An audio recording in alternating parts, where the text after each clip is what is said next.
আসসালামু আলাইকুম রহমতুল্লাহ।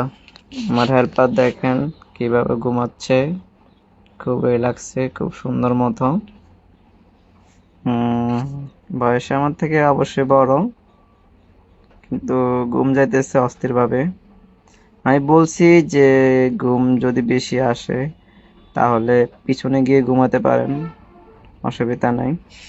পিছনে চিট আছে ঘুমানোর, উনি ঘুমাবে না, এইভাবে ঘুমাবে, ওনার মর্জি। তাই আর কিছু বললাম না, এইভাবে ঘুমাচ্ছে। তো যাক, সমস্যা নাই, কিন্তু এভাবে তো পড়ে গিয়ে বা কিছুর সাথে বাড়ি গিয়ে অ্যাক্সিডেন্ট হতে পারে, দুর্ঘটনা হতে পারে। আমি বলছি তারপরে উনি এইভাবে ঘুমাবে, বাট কিভাবে ঘুমালে ভালো হবে, উনি সেফ থাকবে, আপনারা অবশ্যই কমেন্ট করে জানাবেন। এই আর কি।